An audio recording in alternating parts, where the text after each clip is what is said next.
Coming up on Mountain News at 6, the Laurel County Fiscal Court meets about the possibility of allowing medical cannabis businesses in the area. And union members with the Communication Workers of America are continuing the unfair labor strike against AT&T. And in the world of weather, the warming trend begins. Details in a few minutes.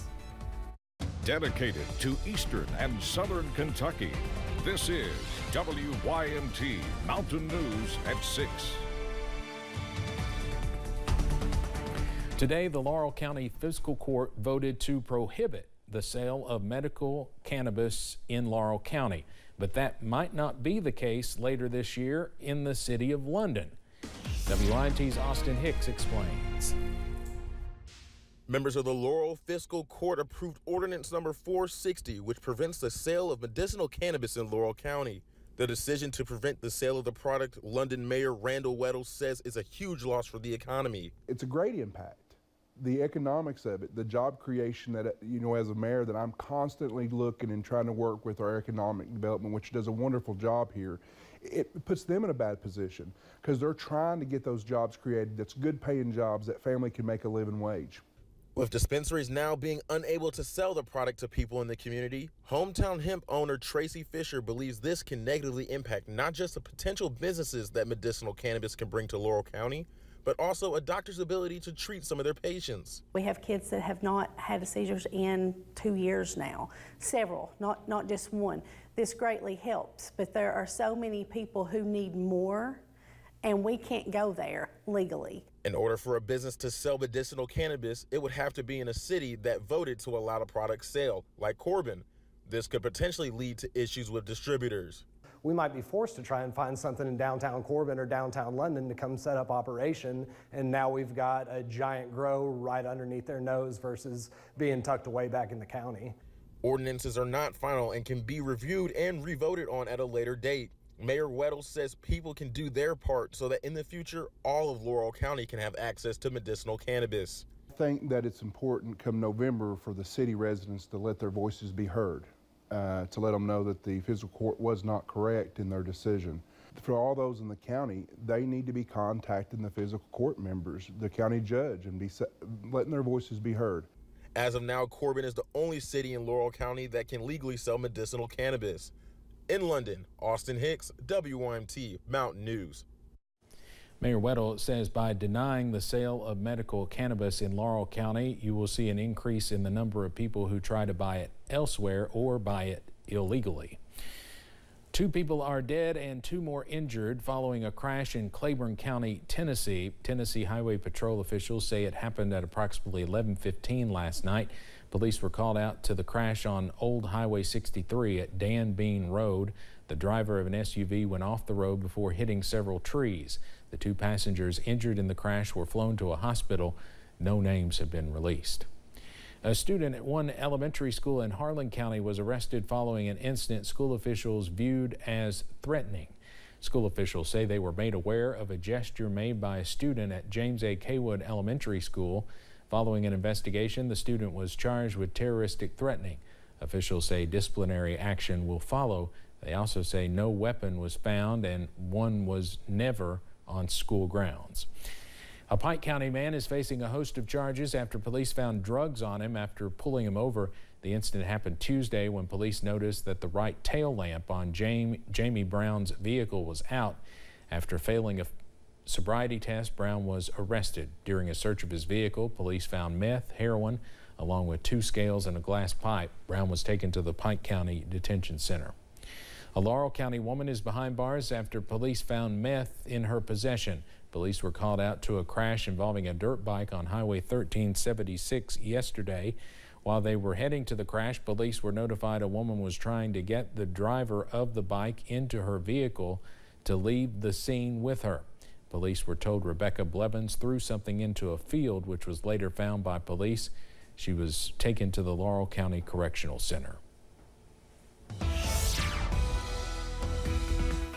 Well, as forecasted, temperatures today were in the upper 70s and low 80s, and the warming trend will continue as we go throughout your Friday into the weekend. Numbers for today played out like this. 77 was the high in Jackson, Hazard made it to 79, very close to 80. 77 was the high in Manchester, 82 in Harlan, 81 Jonesville, 82 is the high in Somerset. And right now, Somerset is checking in with a temperature of 81 degrees. 78 is the current temperature in Irvin, 77 Jackson, 79 Hazard. Prestonsburg is at 78, 76 is the temperature in Pikeville.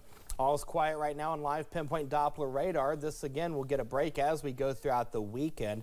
So when we get into Wednesday, though, that rain chances will start to pick up. Hey, we're going to see a beautiful evening tonight. Temperatures will be in the mid-70s by the 7 o'clock hour, upper 60s by 9 o'clock. By the time you join us tonight at 11-ish, temperatures will be around 66 degrees, 63 by the 1 o'clock hour, mid-50s by 7 a.m. When you wake up in the morning, temperatures will be in the upper 40s and low 50s, but the 90s make a comeback somewhere on the 7-day. Details on the First Alert forecast in a few minutes. Steve. All right, Eric, thanks. Kentuckians have 1 month left to apply for FEMA assistance following storms that happened around Memorial Day weekend. Now, this is for homeowners and renters in just a few of our counties affected: Clay, Whitley, and Knox. Applicants who wish to apply for disaster assistance need to have things ready for registration, such as your Social Security number and types of insurance coverage. You can call FEMA at 1-800-621-3362. The Communication Workers of America are continuing a strike against AT&T, claiming unfair labor practices in the company's 3rd district, which represents 9 states across the Southeast. As the picket lines hold strong, workers tell WYMT's Buddy Forbes they are hearing about potential progress. AT&T workers at the Pikeville picket line say the CWA strike is not about more money or benefits.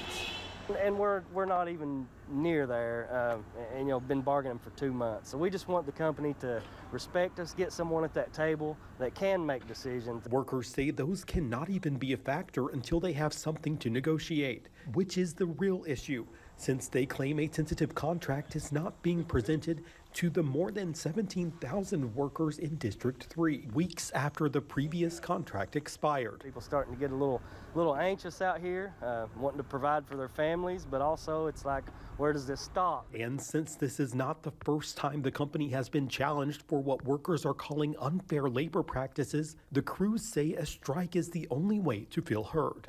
It makes you feel very unappreciated. We feel more like we're a number on a spreadsheet than an actual asset to the company.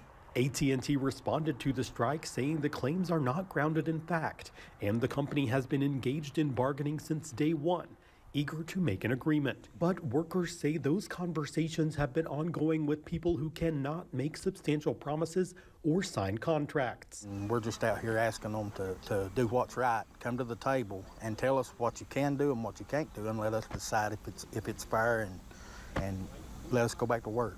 7 days into the strike, with a mediator now coming to communicate between the company and the union, those picketing are hopeful progress is on the way. Maybe with the mediator coming in, he can make some sense of what's going on at the bargaining table and push us closer to an agreement. Once we have a tentative agreement, the unfair labor practice strike will probably end. Saying they are thankful for the community support, but ready to get back to work. In Pike County, Buddy Forbes, WYMT Mountain News. Many of the workers picketing have been part of the company for decades, saying they have proven their work and loyalty, and they just want the company to do the same. The hospital in Jellicoe, Tennessee has been around for decades, but not without trouble. Since 2020, it has been closed, reopened, and changed management several times. Now it is closed again. But there are new developments and hope for a new group to reopen the hospital once again. Since 2020, 3 groups have tried to manage the facility. Mayor Sandy Terry says it has not worked out due to inaccurate expectations. I think it's all about the money that they think they're going to earn and be able to put in their pocket. Last week, the city approved a proposal with Community Hospital Management in Kentucky. They are working to get approval from the federal government to identify this facility as an acute care hospital as well as a rural emergency hospital. Kentucky's unemployment numbers for the month of July were released today. According to the report, numbers of unemployed Kentuckians rose in 119 out of 120 counties, with Lee County being the only county to have numbers fall. Cumberland County had the lowest rate in the state, followed by Woodford. Magoffin and Martin counties had the Commonwealth's highest, both around 11%. Some Commonwealth's attorneys were honored at the County and Kentucky Prosecutors Conference in Louisville, and there was one Commonwealth's attorney recognized from our area. Jackie Steele was recognized by Attorney General Russell Coleman as the 2024 Outstanding County Attorney and Outstanding Commonwealth's Attorney Awards. Steele is the Commonwealth's attorney for the 27th Judicial Circuit. All right, we are seeing wall-to-wall sunshine across eastern Kentucky. Temperatures, though, are going to go back up into the upper 80s and low 90s. Details on the First Alert forecast in a few minutes. And just days after he announced his retirement as Knott County School Superintendent, we'll hear from Brent Hoover about his decision.